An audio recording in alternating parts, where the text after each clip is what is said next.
Welcome to another edition of Spark the Conversation. This is your host, Mark the Spark. Let's get into today's news. So in some sad breaking news that came out last night, there was a crash. An American Airlines small passenger plane was a commercial plane, crashed into a military helicopter at the Reagan, D.C. airport. There were 60 passengers on the plane, along with 4 crew members and 3 soldiers on the military helicopter. This is a clear tragedy, and we pray for the souls of those lost in both of those crashes and also for the family members who have lost their loved ones. It is truly a tragic and sad day. President Trump was quick to make statements following the crash. He made statements that, at that time of night, if Joe Biden was still in office, we know that he would have been in bed, and we would have been just given a message through the media that he will respond with comments tomorrow.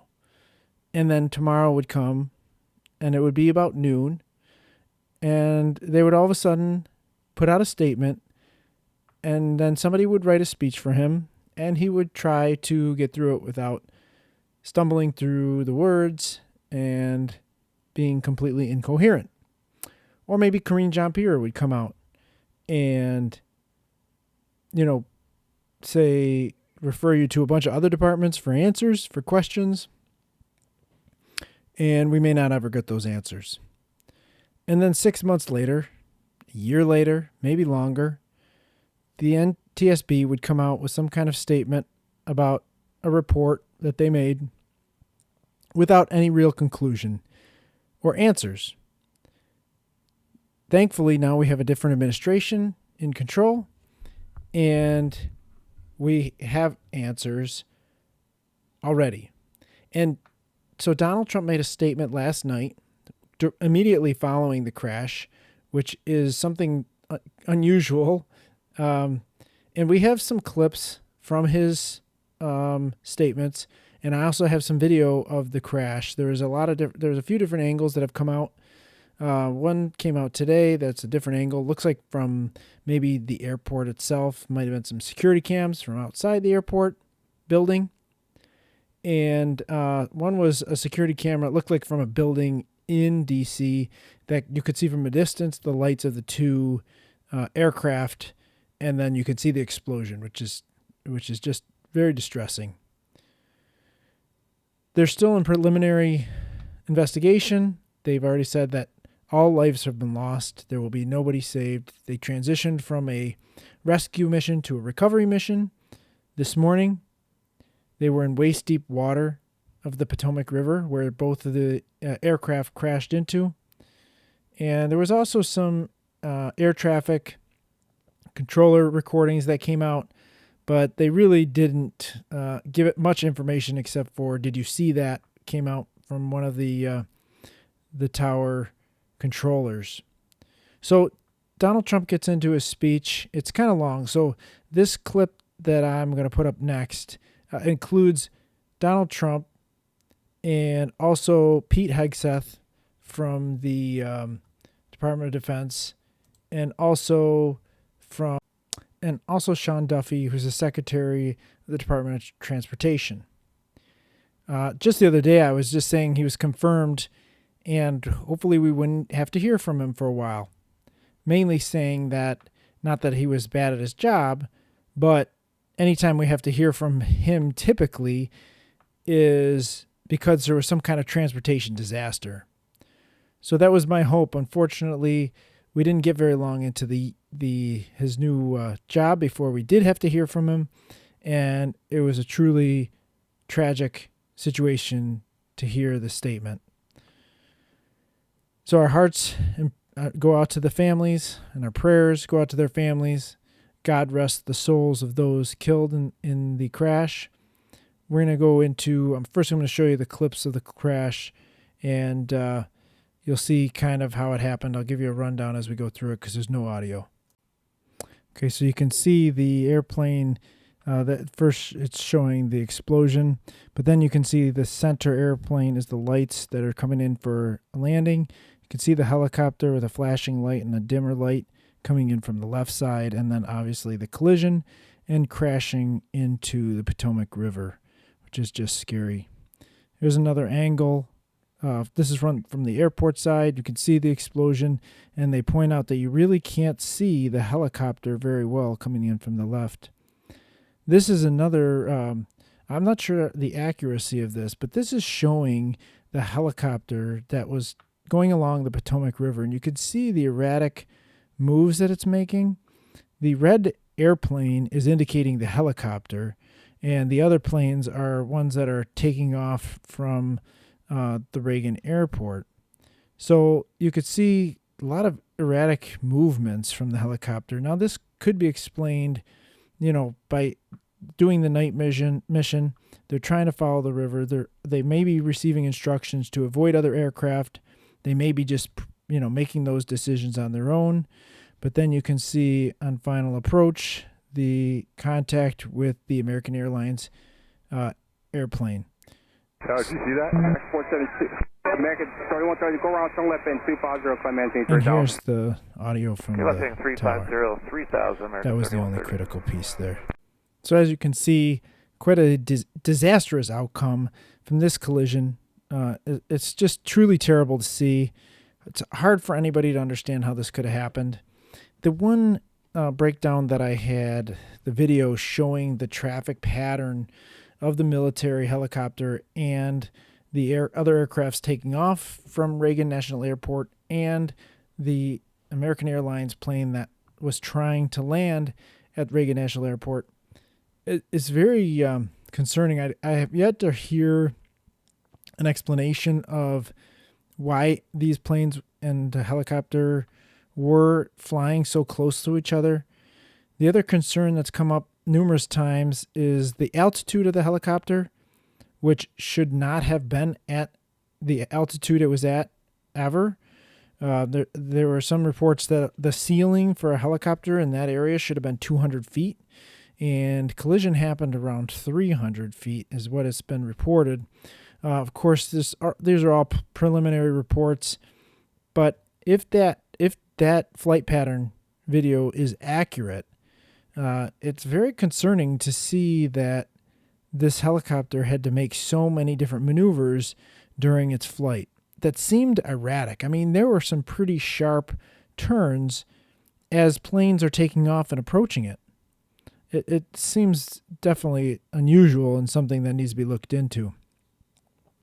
Now, the next clip is the speech that I was talking about that President Trump, Pete Hegseth, and Sean Duffy made concerning the early reports of the crash, some of the follow-up, the rescue/recovery mission. And, Trump, it's interesting because is actually able to answer questions. And I think I'm still not used to that, having a president that's actually mentally with it and able to answer some questions. But it's kind of like a shock factor. But he goes kind of far. I'm not sure. I've got mixed feelings about how far he went with his answers to the questions, and also the statement that he made. He is quick to almost point blame to the helicopter pilots. I mean, granted, we're all thinking it. Then there's a lot of comments on these videos saying the same. He's just saying what we're thinking. I've heard some people on the left saying, I can't believe he said that. I can't believe he's blaming dead people, all that kind of stuff. But, my opinion on that is that's why he was elected. He was elected to be anti-establishment. Everything he's done so far has been basically a big middle finger to the deep state. And he is not pulling any punches in this term of his administration. He is not pulling any punches. He's willing to say things that nobody else is willing to say, and he's got facts to back it up. I mean, he's been briefed better than almost anybody on the whole situation. So he's got the information to back it up. He's able to retain the information, unlike the last clown that was in office. And he's not going out to try to harpoon anybody or put anybody in the target. What he's trying to do is be transparent with the American people. And that, above all, is what he was elected to do. I mean, people want transparency for their government. The statistics of trust in government and in media is high. Statistics are lower. The trust is lower than it's ever been. This is a man who's willing to come out and tell you the truth. He's not going to sugarcoat it. He's not going to cover up something to try to make himself look better or make his departments look better, make the military even look better, which he is pro-military. But he's not going to sugarcoat it just to make it better, just to make it look better. He's going to tell you what he thinks. He's going to tell you what the reality is, and he's not going to cover anything up, which is what we need. It's what we voted for. It's what will restore trust in the military. And, the media hasn't learned their lesson yet. And so they're going to be out the door as well, just like the Harris-Biden administration. But so Pete Hegseth comes out and he kind of says a similar thing, that there definitely is some concerning. I think he does sugarcoat it a little bit still, but he talks about there's definitely some concerning patterns in the flight of the helicopter. But he says they were on a routine training mission. There's reported that they were wearing night vision goggles. I don't know if all three were or just the pilot or whoever, but some people say that makes things harder to see. There's not a lot of reports on instruments, what they would have shown, or, reports from the flight traffic controllers. It really doesn't seem like there was much other than from President Trump. He told us that they told the helicopter, "Do you see them? Okay, follow." And they said, yes. And he said, "Okay, follow them in." So it sounded like the helicopter was going to land at Reagan National Airport as well, along with the American Airlines plane. So there's, this is a pretty busy airspace, and it's reported that, some people think that maybe the helicopter pilot saw a different plane and didn't know exactly who the air traffic controller was talking about and got confused. We won't know that.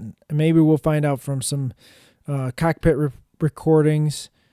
It doesn't sound like the air traffic controller really talked to the American Airlines plane at all to notify him of potential interference from another airplane or aircraft. But again, that's still to be seen.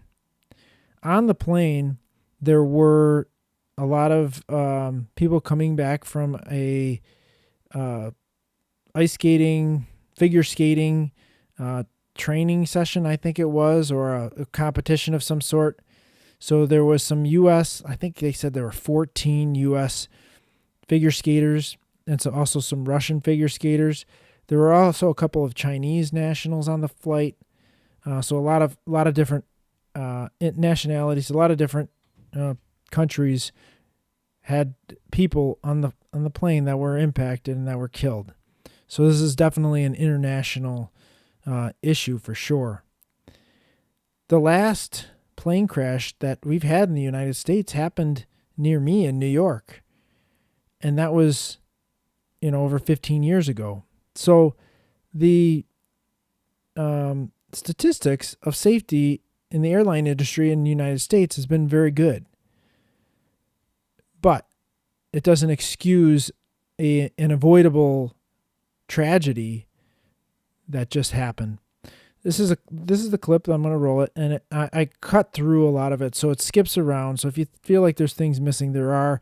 It's about a 30-minute speech between the three of them all in total, and I clipped it down to, I think, about 15 minutes or around there anyways. So, or actually 7.5. So it's a 7.5 minute clip that I clipped it down to, catching some of the important pieces of each speech. I'd like to request a moment of silence for the victims and their families, please.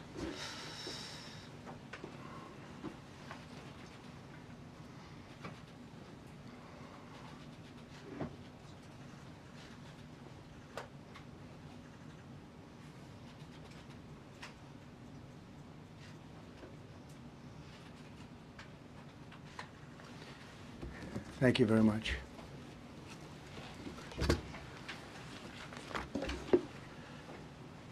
I speak to you this morning in an hour of anguish for our nation. Just before 9 p.m. last night, an American Airlines regional jet carrying 60 passengers and 4 crew collided with an Army Black Hawk helicopter carrying 3 military service members over the Potomac River in Washington, D.C., while on final approach to Reagan National Airport. Both aircraft crashed instantly and were immediately submerged into the icy waters of the Potomac, really shaking a lot of people, including people, very sadly, from other nations who were on the flight. For the family members back in Wichita, Kansas, here in Washington, D.C., and throughout the United States and in Russia, we have a Russia contingent, some very talented people, unfortunately, were on that plane. Very, very, very sorry about that. Whose loved ones were aboard the passenger jet. We can only begin to imagine the agony that you're all feeling. Nothing worse. On behalf of the First Lady, myself, and 340 million Americans, our hearts are shattered alongside yours, and our prayers are with you now and in the days to come. We'll be working very, very diligently in the days to come. We're here for you to wipe only the highest standards for those who work in our aviation system. I changed the Obama standards from very mediocre at best to extraordinary. You remember that. Only the highest aptitude, they have to be the highest intellect and psychologically superior people were allowed to qualify for air traffic controllers. That was not so prior to getting there. When I arrived in 2016, I made that change very early on because I always felt this was a job that, and other jobs too, but this was a job that had to be superior intelligence, and we didn't really have that, and we had it. And then when I left office and Biden took over, he changed them back to lower than ever before. I put safety first. Obama, Biden, and the Democrats put policy first. And they put politics at a level that nobody's ever seen. And their politics was even worse. So as you know, last week, long before the crash, I signed an executive order restoring our highest standards for air traffic controllers and other important jobs throughout the country. So it was very interesting. About a week ago, almost upon entering office, I signed something last week that was an executive order, very powerful, on restoring the highest standards of air traffic controllers and others, by the way. And my administration will set the highest possible bar for aviation safety. We have to have our smartest people. It doesn't matter what they look like, how they speak, who they are. It matters intellect, talent, the word talent. They have to be talented, naturally talented geniuses. You had a airliner coming in, American Airlines. He was doing everything right. He was on track. He was the same track as everybody else. They came in. It's probably the same track as they've had for 25 years or more. He's coming in the path. And for some reason, he had a helicopter that was at the same height, obviously when they hit, but pretty much the same height, and going at an angle that was unbelievably bad. When the air traffic controller said, "Do you see?" He was talking about, "Do you see him?" But there was very little time left when that was stated. And then also he said, "Follow him in." And then almost immediately after that, seconds after that, there was the crash that took place. Well, you follow him in, that means like everything's fine. Follow him in. You had a pilot problem from the standpoint of the helicopter. I mean, because it was visual. It was a very clear night. It was cold but clear, and clear as you could be. The American Airlines plane had lights blazing. They had all of their landing lights on. I could see it from the Kennedy Center tape. We had a tape up on the Kennedy Center. That seems to be the primary. Thus far, I'm sure we'll see other tapes because it's such an area where there are a lot of cameras look. Thank you, Mr. President. And I would just note the President's leadership has been remarkable during this crisis. We have had a whole of government response, local, state, federal, and when you see that kind of cooperation, it begins with the leadership in this body. So thank you for that, Mr. President. You make our jobs a lot easier. You made an important point that when we deal with safety, we can only accept the best and the brightest in positions of safety that impact the lives of our loved ones, our family members. And I think you make a really important point on that, Mr. President. That is the motto of your presidency, the best and the brightest, the most intelligent coming into these spaces. I want to take a moment and extend my condolences to the families of the loved ones. We commit to them that we are going to get to the bottom of this investigation, not in 3 years, not in 4 years, but as quickly as possible. Well, thank you, Mr. President. Again, I want to echo what the Transportation Secretary said about your leadership. From the moment we found out about this, we were in contact with the White House trying to determine exactly what happened. I would echo it as well. No excuses. We're going to get to the bottom of this. We first and foremost, from the Defense Department, want to pass our condolences to the 64 souls and their families that were affected by this. Never should happen. And certainly the 3 service members, the 3 soldiers, a young captain, staff sergeant, and a CW2, Chief Warrant Officer, on a routine annual retraining of night flights on a standard corridor for a continuity of government mission. The military does dangerous things. It does routine things on the regular basis. Tragically, last night, a mistake was made. And I think the president is right. There was some sort of an elevation issue that we have immediately begun investigating at the DoD and Army level. Army CID is on the ground investigating. Top-tier aviation assets inside the DoD are investigating. So you can see how Trump expresses his sincere condolences, something that I don't know that you've seen from the last 4 years of the administration.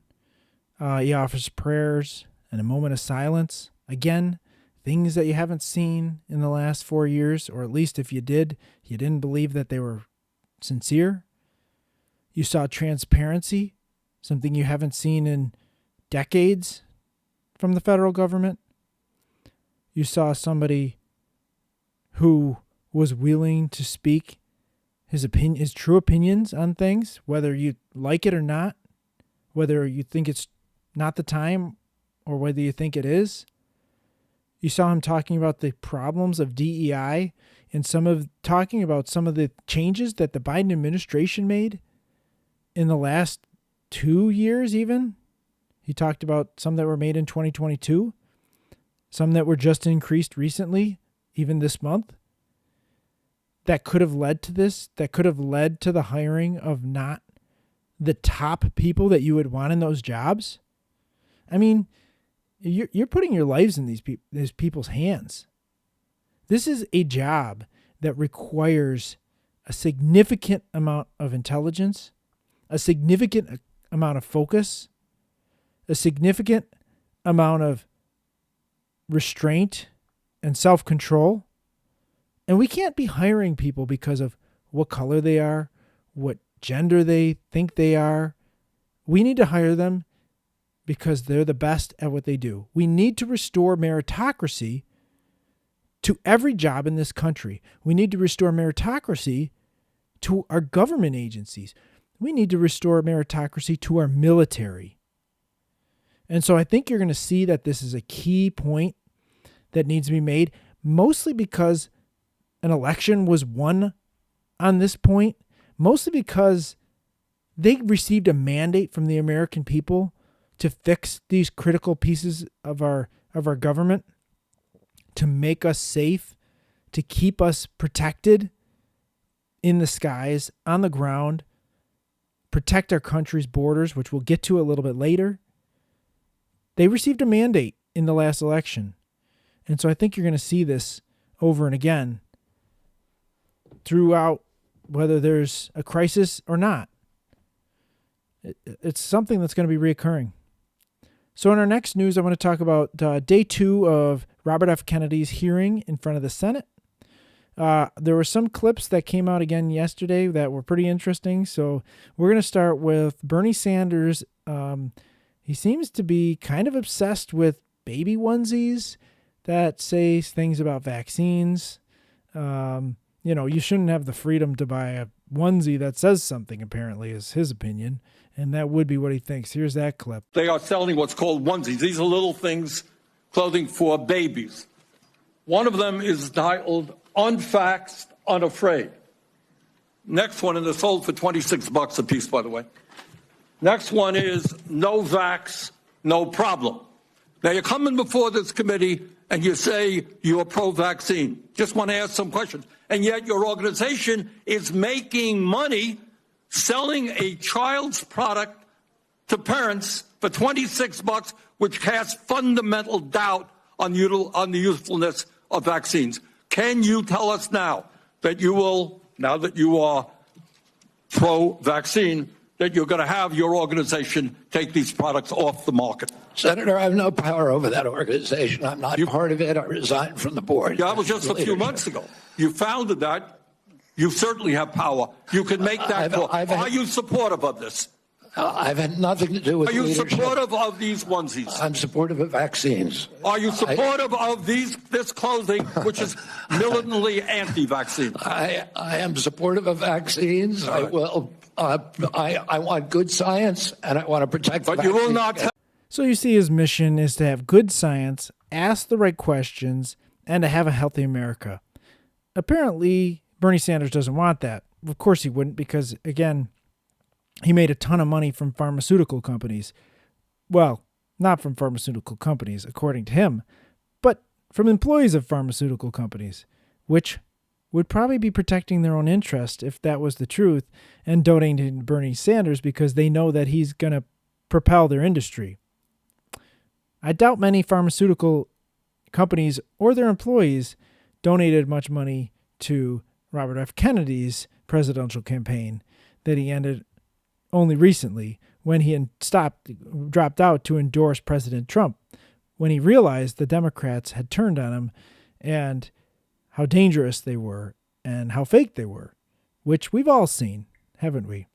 The next clip is from Senator Elizabeth Warren, who's trying to pin RFK down about not suing pharmaceutical companies, I guess.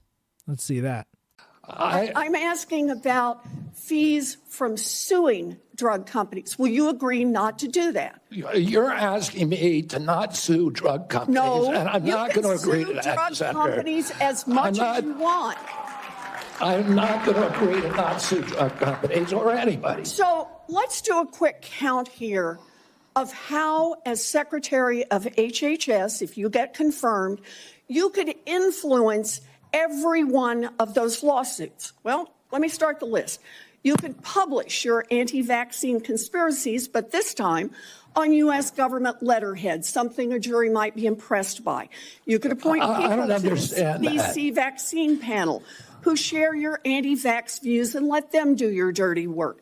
You could tell the CDC vaccine panel to remove a particular vaccine from the vaccine schedule. You could remove vaccines from special compensation programs, which would open up manufacturers to mass torts.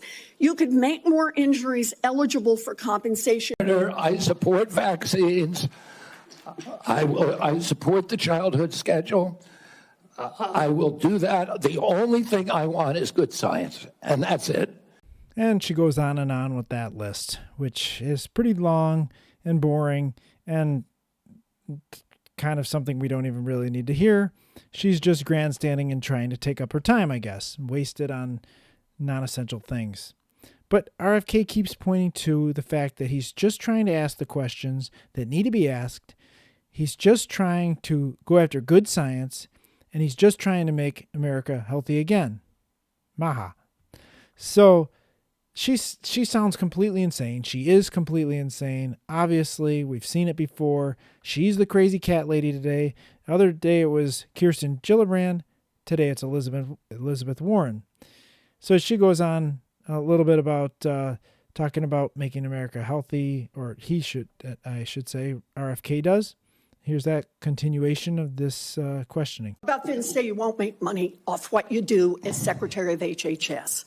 And it's completely hilarious to me that that's how she finishes about saying, you're not going to make money off of your job in HHS.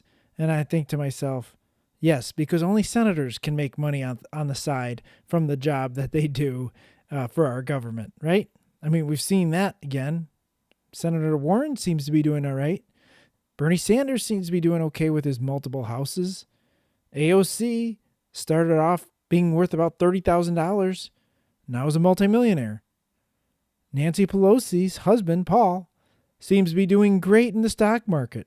In fact, some of the best investments you can make are from the index. If you watch the trades he makes and copy them, people have had great success doing that, which of course is why they try to hide that more now, so that, only they can make the success. They can make the profits from those investments. Pretty interesting. The next clip is from somebody who's making a little bit more sense, who's actually a doctor, by the way, Senator Rand Paul. And he points out that he's in favor of RFK asking the right questions. And he's the one qualified to make some of these statements. And he talks about COVID, and it's a good points he's making. He made a lot of these good points throughout COVID when they were doing lockdowns and forcing vaccines.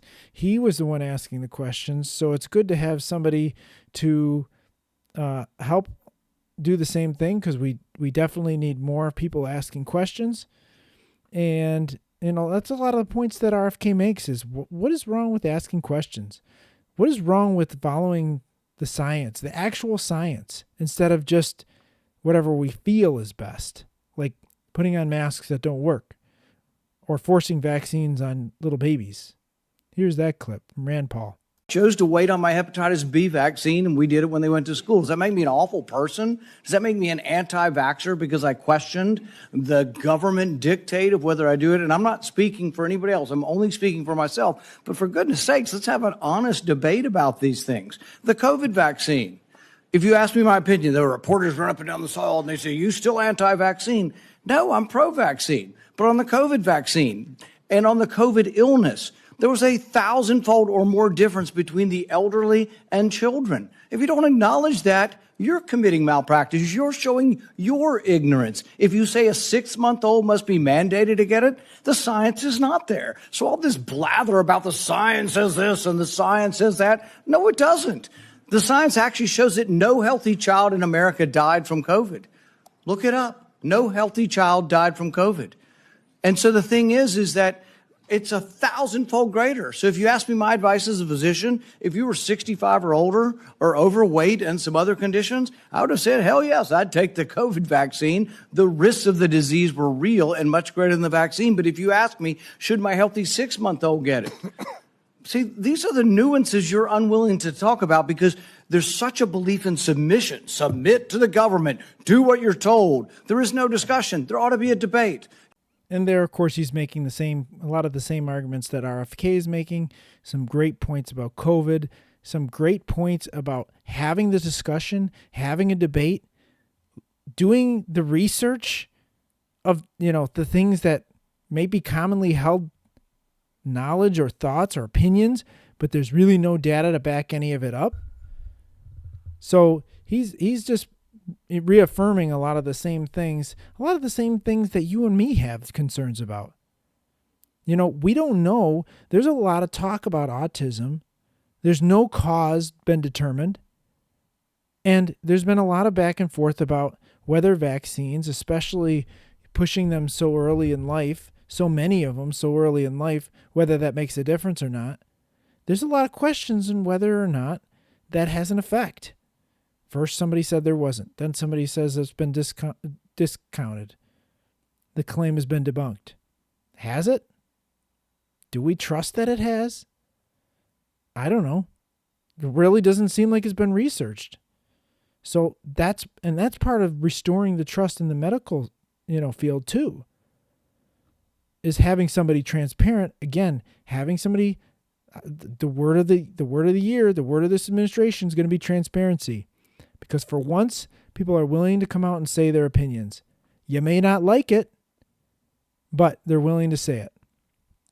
Again, something that came up in the hearings is about RFK's abortion stance. He has agreed to look into mifepristone, which is the morning after pill. Again, we know that it's dangerous because it at least kills one life.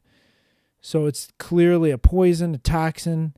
What it does to a woman's body would be very interesting to research. I mean, these things should have been researched before this stuff was widely available. Meanwhile, the Biden administration wanted to mail it to every house of every woman in the country. So he's agreed to look into that. He has acknowledged that he's pro-choice, but will allow it to be, not that it's really his choice anyways, but he's going to, stand by the stance that this decision will be left up to the states, which is democracy at its finest. To push these kind of decisions to the lowest level of government is the most democratic way of establishing law. So he's agreed to stand by that as well, which, relieves a lot of conservative people on the right. So this last clip is from a lady that is kind of a little bit strange. She, another senator, and she's talking about basically trying to call him a racist without saying that he's a racist. And he explains that there's actually science behind the statement that he made.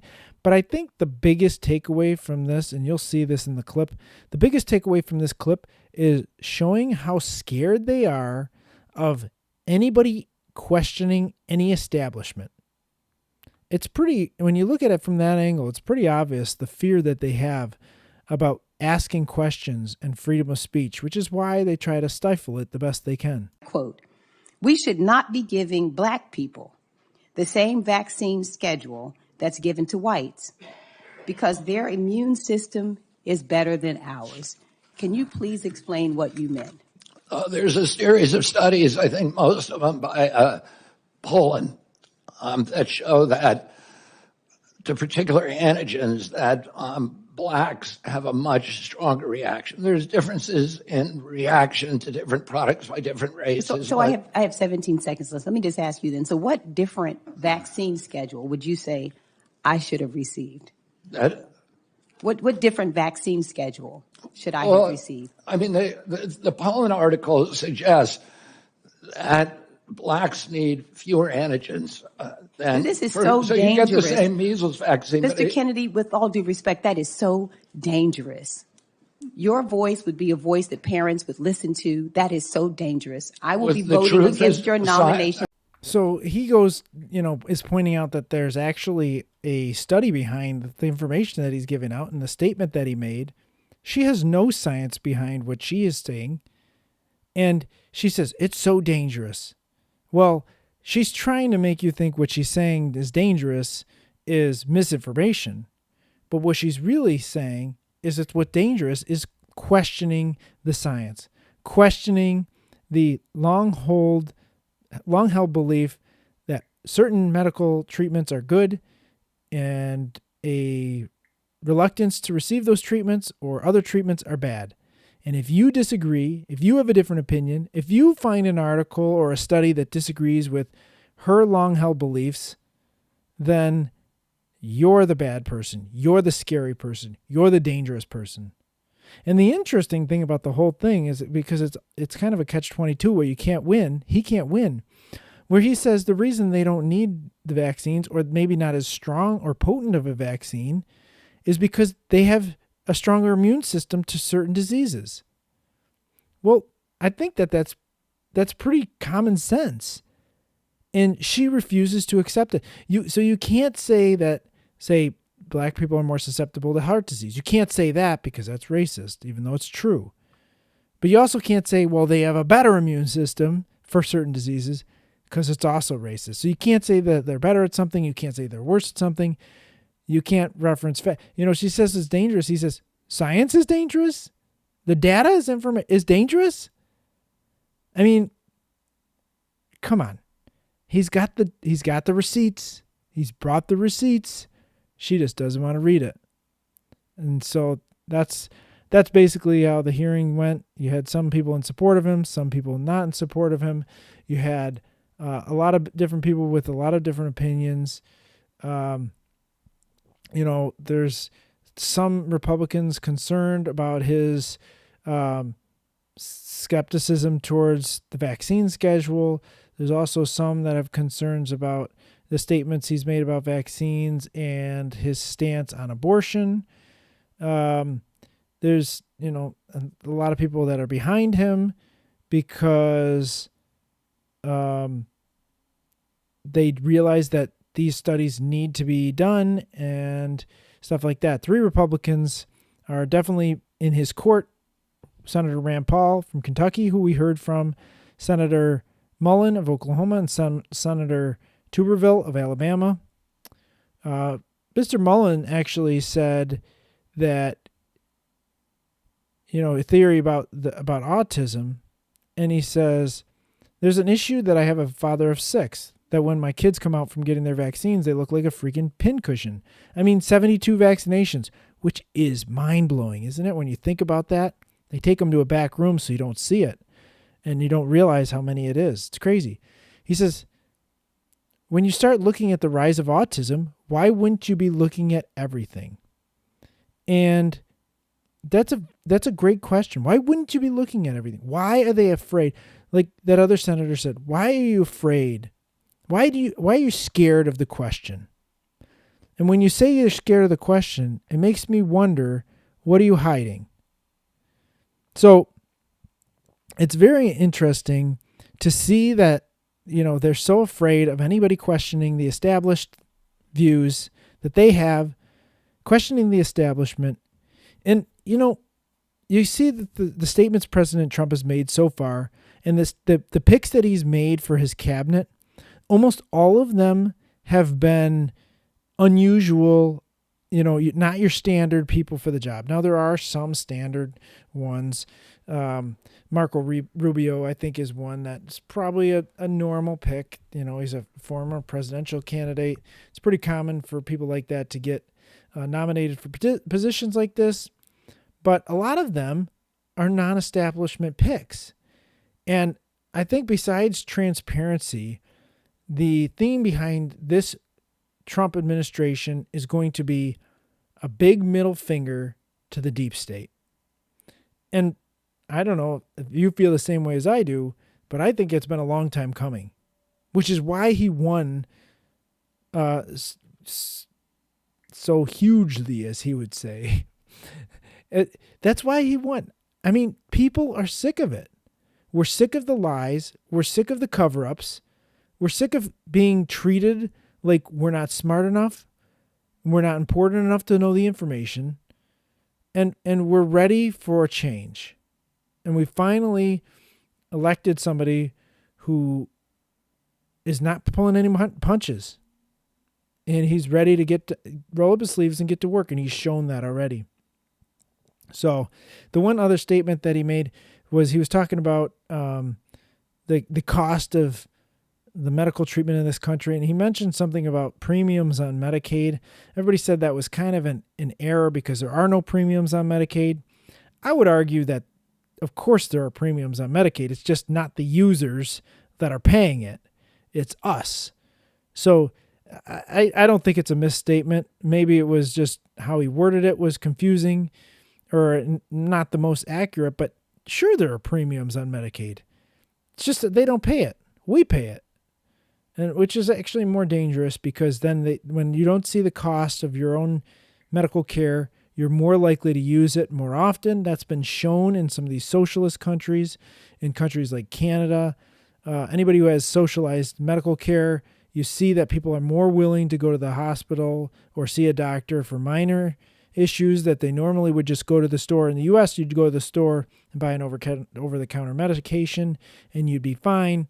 Where, in a country with socialized medicine, you're more likely to go for any minor issue. And that's what creates these long waiting lists for their elective surgeries, which is, I think, an average of 4 to 6 months to even get in for anything like that. So And they consider elective surgeries, even some heart surgeries are considered elective. And that's dangerous to people who really need stuff like that. And in our last news article today, we're talking about President Trump on the border again, which is going to be something that we hear a lot from lately. He's opening up Guantanamo, the prison there, for the more serious criminals that are being deported, either in just holding until they can be deported, or the concern that I've had is, what do you do with criminals that are serious that you don't want going to another country where you can't trust that they'll be held.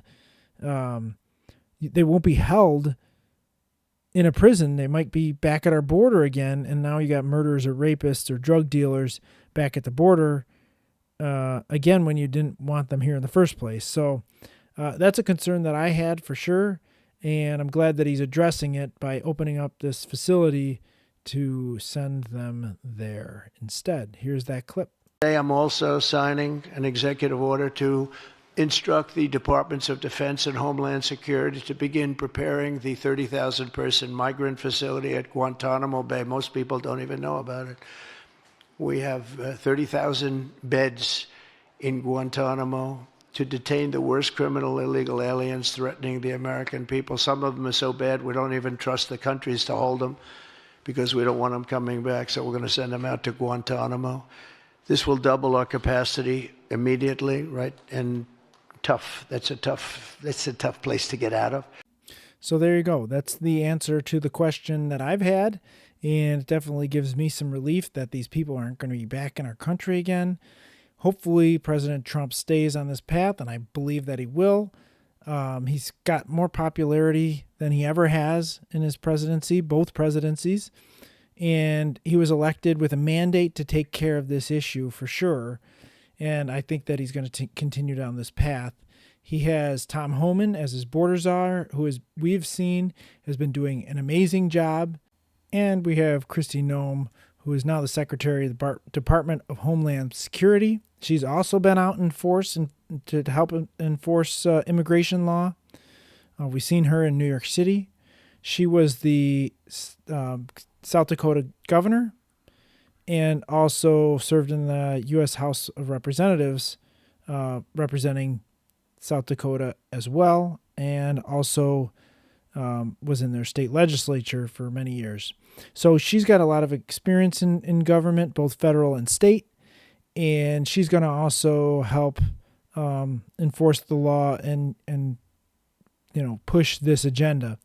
And Kash Patel as director of the FBI, who has not been confirmed yet, but is coming soon.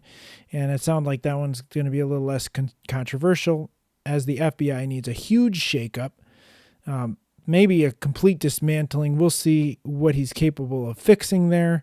Sometimes things like that can't be fixed, and we'll have to see, if he's able to root out all the evil and just terrible DEI, and malicious compliance, as we're going to be using another term that we're going to be seeing pop up, malicious compliance, where somebody's complying but taking a regulation to the extent, too far of an extent, so that it causes harm, and it's actually, against the regulation, and they're purposely doing it.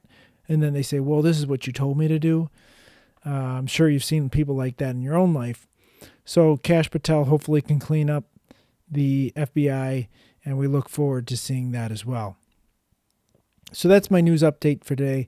Again, our prayers, thoughts, and love go out to the families of those lost in the crash in Washington, D.C. I hope you continue to keep them in your prayers. And thank you for joining me today on Spark the Conversation. I hope you join again. Leave a comment, follow, share it with a friend, and most importantly, go out and volunteer for something meaningful and spark the conversation.